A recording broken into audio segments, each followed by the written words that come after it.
All right, so are you ready to get a little bit competitive? Today, we are diving deep into the world of PBC Olympia, a pool hall in Munich, Germany.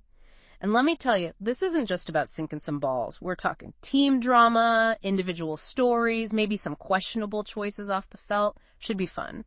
It really is interesting, the stuff we're seeing from this source. It's giving us a look well beyond what you would normally see, like on a club website or whatever. We're getting into, like, the real personalities of PBC Olympia. Yeah, it's like we've got these VIP backstage passes or something. Exactly. So PBC Olympia, it's in Munich's Geising district. Been around since '79, 14 pool tables, a couple more for snookers. Pretty standard stuff, you'd think, right? You'd think.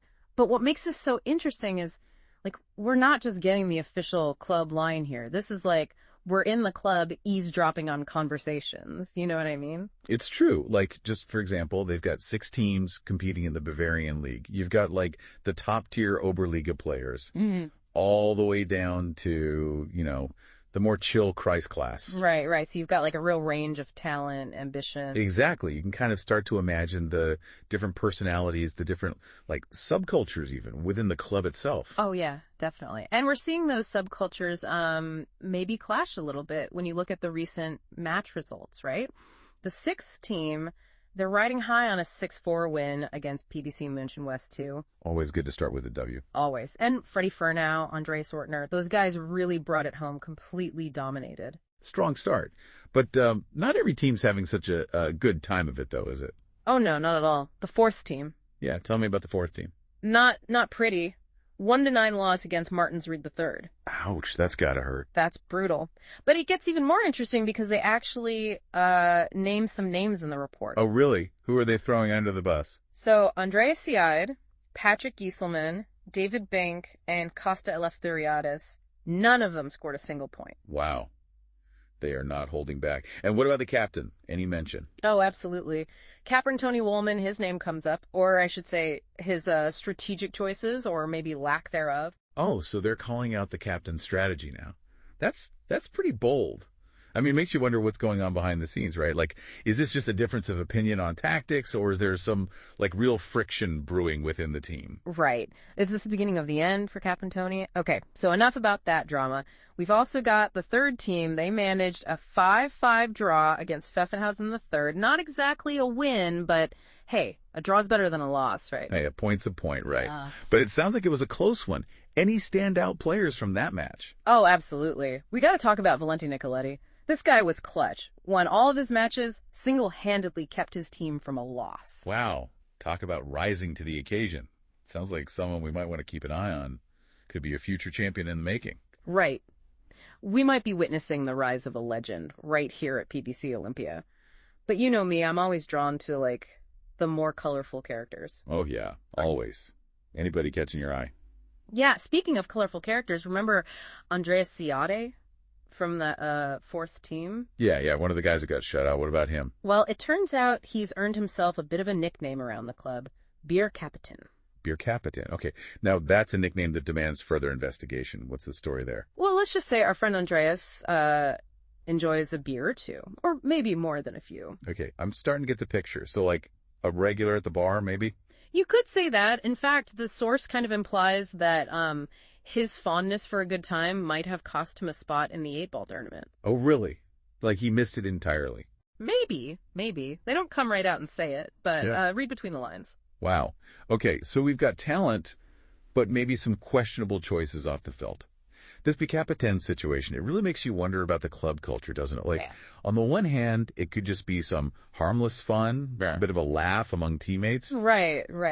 But it also makes you think, where's the line between, camaraderie and enabling potentially, let's say, detrimental behavior? Yeah, is this just, like, who they are, or is there something more serious going on? Good question. Yeah, is BBC Olympia just a place where everybody likes a beer or two, or are they maybe turning a blind eye to something maybe a bit more problematic? We'll have to dig into that.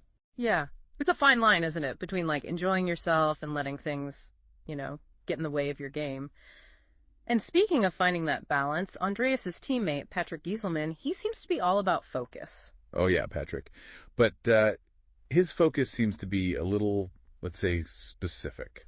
That's one way to put it. So while everyone else at PBC Olympia is gearing up for these league matches, these tournaments, Patrick's got other plans. Oh, really? What's he up to? This guy is laser focused on becoming, get this, a stop shot master. A stop shot master. Okay, I gotta admit, that's not usually the first thing that comes to mind when I think competitive pool. Right. You're thinking strategy, you're thinking bank shots, planning your next move like 3 steps ahead.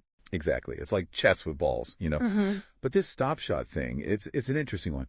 Makes you wonder, is he onto something here? Like, is this some kind of secret weapon that nobody else is paying attention to? Right. Like, imagine you've got your opponent right where you want him, and then bam, Patrick pulls out this insane stop shot just to mess with their mind. It's certainly a unique approach, that's for sure. But you gotta wonder, is it too much specialization? Like, is he sacrificing a broader skill set for this one very specific trick?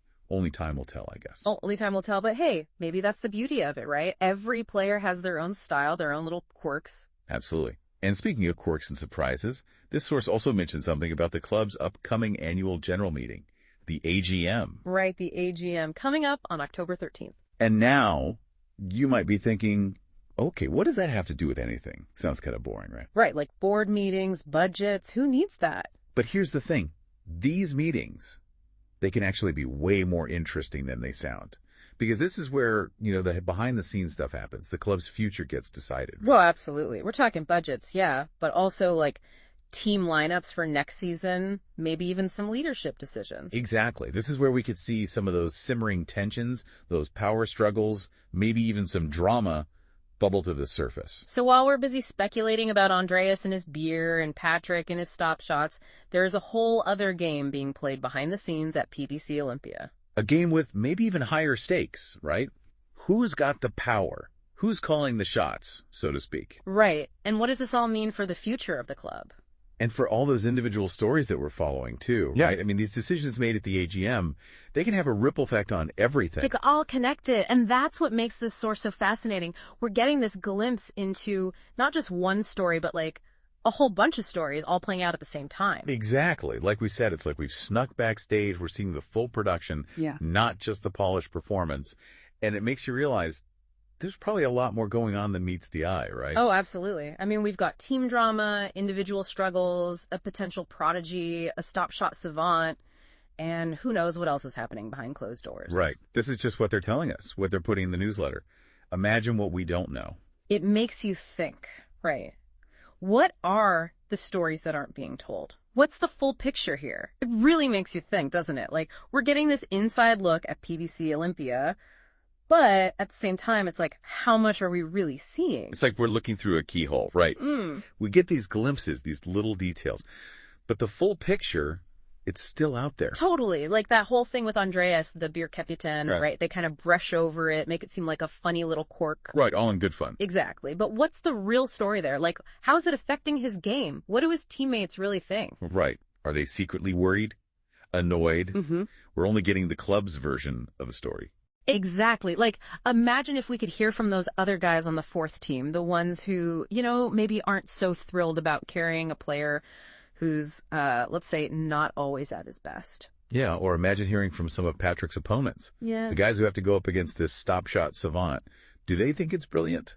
Or are they, rolling their eyes? Right. And then you've got the whole AGM thing coming up. Who knows what kind of power struggles are brewing behind the scenes? Oh, absolutely. I mean, this source mentions the AGM, but they don't get into specifics, right? So there's got to be more to the story. Is there a faction that's unhappy with the way the club's being run? Are they going to try to make a change at the top? Right. Is Captain Tony's job on the line? We don't know. Which just goes to show there's always more to the story, right? Even in a place like PBC Olympia, that might seem, at first glance, kind of, ordinary. Exactly. It reminds me of that saying, truth is stranger than fiction. You couldn't make this stuff up. Totally. And I think that's what's so great about these deep dives, right? It's not just about, the sport itself or the game itself. It's about the people, the stories, the dynamics. And it makes you realize, every place, every community has these hidden depths, these layers of complexity that you might not ever see unless you really, really look. Absolutely. And it makes you appreciate, the power of perspective, right? Yeah. We only got one slice of the PBC Olympia pie today. But even that was enough to, really spark the imagination. Totally. And for anyone listening out there, next time you walk past a pool hall, maybe you'll think twice. Because you never know what kind of drama, what kind of stories are unfolding behind those doors. Thanks for joining us for another deep dive. Until next time.